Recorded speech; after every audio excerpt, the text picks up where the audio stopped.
Welcome back to my third video on my YouTube channel.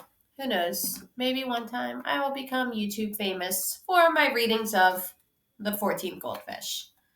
But for now, I hope that you are all enjoying the first 4 chapters, and today we are going to read chapters 5 and 6 as long as Carter continues to take his nap. So, sorry, that keeps beeping. So we left off with the grandfather is a teenage boy. Alrighty. Chapter 5 is called Jellyfish. I'm always the first one up in the morning because I like to cook breakfast. My mom hates cooking and jokes that she doesn't really know if I'm her kid. But I feel comfortable in the kitchen. There's an order to it. It's fun to experiment. Lately, I've been making up what I call crazy mixed-up pancakes. I use a basic pancake batter and add different ingredients. So far, I've made a s'mores version, chocolate, marshmallows, graham cracker crumbles, a banana split version, bananas, chocolate bits, cherry, and a pina colada one, pineapples, coconut. This morning, I make an old standby, peanut butter cup. I use peanut butter morsels and chocolate chips. I'm just plating up the pancakes when my grandfather walks into the kitchen. He's wearing old man pajamas, the button-up cotton kind, and his hair is tied back with one of my ponytail holders. He must have found it in the bathroom. Something's wrong with the toilet, he tells me. I had to use the plunger. That happens a lot. Want some pancakes? I ask. Thanks, he says, and takes a plate. He eats fast, then helps himself to seconds. Teenage boys really eat a lot, I guess. He's got a bad case of bedhead, something I'm all too familiar with. My hair is the exact same way. It's frizzy and flyaway, and I've always hated it. I wonder if I got it from him. I have a good spray that works on frizzies, I tell him. He waves his spoon at me. I have more important things to worry about than hair. I need to get to T. Melvinus out of the lab. It's what helped me sort out the mechanisms for reversing senescence. What's senescence? It sounds like a terrible disease. Senescence is the process of aging. I was kind of right. So what's T. Melvinus? It stands for Turritopus melvinus. It's a species of jellyfish. A jellyfish did this to you? You kidding me? He lifts an eyebrow. Why is it so hard to believe? There have always been examples of regenerative abilities in nature. There have? My grandfather leans forward, his face intent. Take the planarian flatworm. You can slice it in two, and each part will grow into a new worm. The hydra, a freshwater creature, can actually regenerate body parts, and it doesn't appear to experience senescence at all. I've never heard about any of this before. Then there's Turritopus neutrilica. His voice is full of wonder. T. neutrilica is a jellyfish that can actually revert its body to the polyp stage, to its younger self. This is so interesting. He's so interesting. It's like I've never really listened to him before. And maybe I haven't. Usually when we're together, he and my mom just bicker.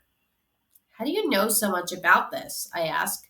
Because I've been researching it for the last 40 years. It's my side project.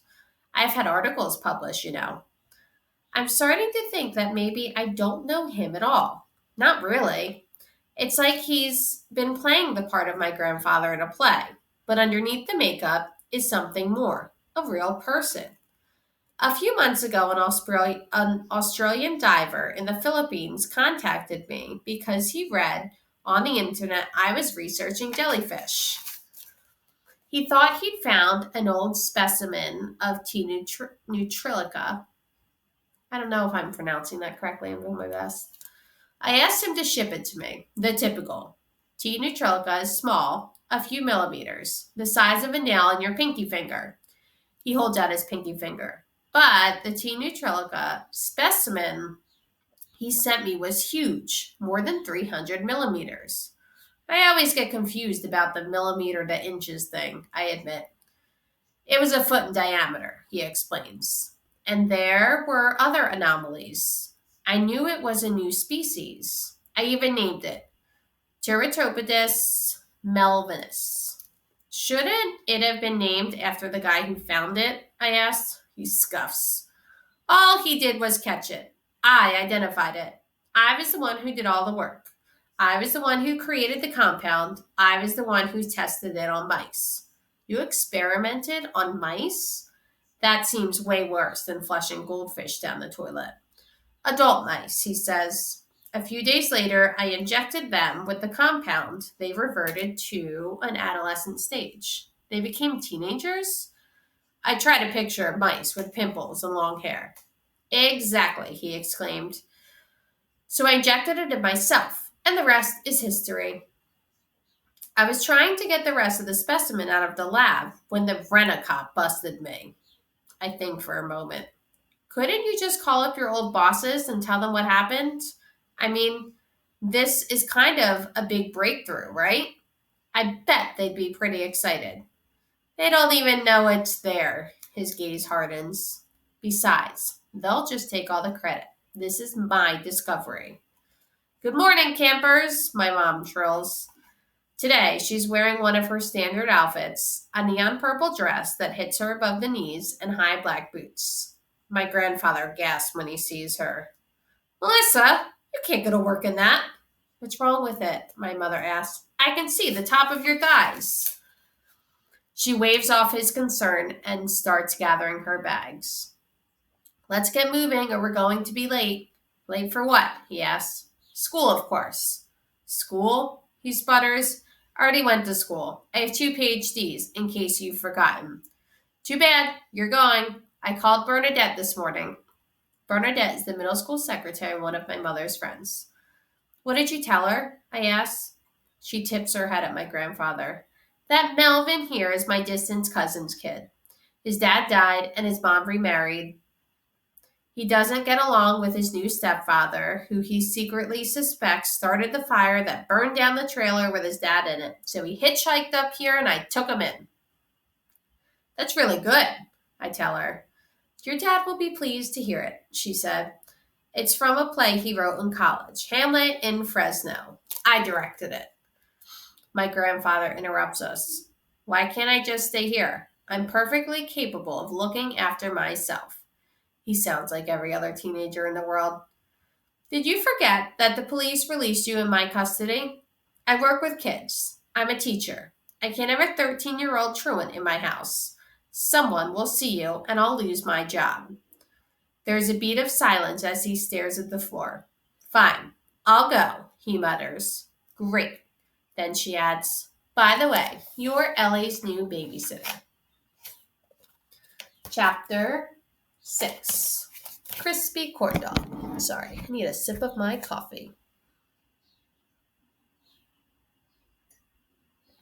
Alrighty. At the end of 5th grade, there was a formal graduation ceremony. Everyone got dressed up, and parents came and took pictures. We even got a diploma with a ribbon around it. Afterward, my dad, my mom, her boyfriend Ben, and I went out for dinner at my favorite Mexican place, a hole in the wall, where they give free refill of chips. No offense, Ellie, Ben said while we waited for our food. I think it's a little ridiculous to have a graduation for elementary school. Ben doesn't say much, but when he opens his mouth, it's always interesting. I think it's nice to celebrate their achievement, my mother said. Ben chuckled. Getting through elementary school is hardly an achievement. Now middle school, that's a different story. My father grimaced. They should give you a medal for surviving that. At the time, I didn't understand what he meant, but I do now. Middle school is like one of those highway restrooms in the middle of nowhere. It's dirty and smelly, and it's crowded with strange people. By the time I graduated from elementary school, I knew everyone. I had watched them grow up, and they had watched me. We knew who'd wet their pants in kindergarten, whose father always screamed too loud at the coach during t-ball games.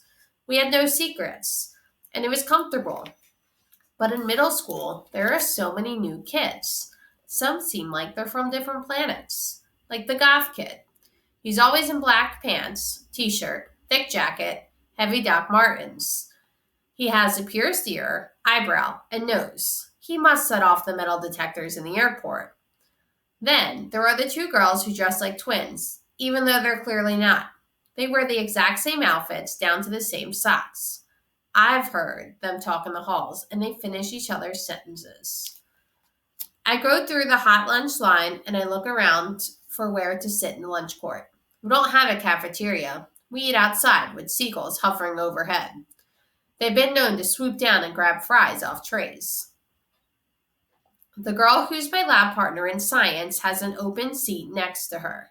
Her name's Momo, and she went to a different elementary school from me. But then I see Brianna.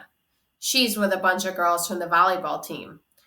The seat across from her is free. So I slide in with my bought lunch, crispy corn dog, and potato wedge with orange slices. You cut your hair, I say, surprised. Brianna's hair has always been long, like mine. We got bangs at the same time, 3rd grade. We even pool our money so we can buy cool ponytail holders with glittery bows and neon feathers and rainbow ribbons to share. But she won't need those now. Her hair has been chopped short in a sharp angled bob. I've never been able to pull off that sleek haircut. My hair is way too crazy. It's easier for volleyball, she explains. She looks pretty, but doesn't look like Brianna. I point to my lunch. Look, a crispy corn dog, I tell her. She snickers. It's an inside joke. We both love corn dogs. We even made up a commercial featuring the crispy corn dog. I say my part.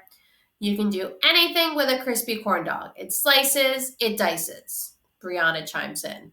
The crispy corn dog can fold up into a blanket. You can nap on it.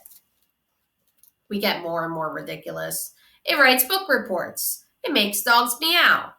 We laugh, and it almost feels like old times. I hold out my crispy corn dog. You want half? She hesitates, then gives a little shake of her bobbed head. Coach is really on our case to eat healthy. Do you want to sleep over Saturday night? I ask her. She looks uncomfortable. Tournament. Right, I say.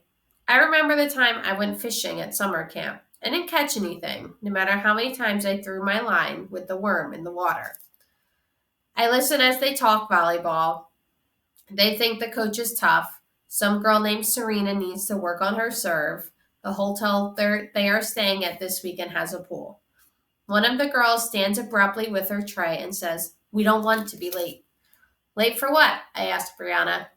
There's a team meeting about our fundraiser. She explains. Bake sale. Bye, I say, but she's already gone. I stare at my corn dog and wonder if I'm the stupid worm. A tray smacks down across from me. Can you believe this? My grandfather demands. He's wearing navy blue polyester pants, a button-up shirt with a tie, and a V-neck sweater with a tweed jacket. He definitely stands out fashion-wise. $3 for a school lunch, he says. This is a bargain. He polishes his corn dog off in a few bites and then looks at my untouched lunch. Are you going to eat that? He asks. Crispy corn dogs. It makes you young again, I joke. What are you talking about? I sigh and push it over. And that is the end of chapter 6. So kind of interesting the way that our character is in middle school, and you all will be at middle school next year, experiencing new cafeteria, new friends, new people to interact with. So tune in to my next episode where I will be starting off with chapter 7. Thanks for listening.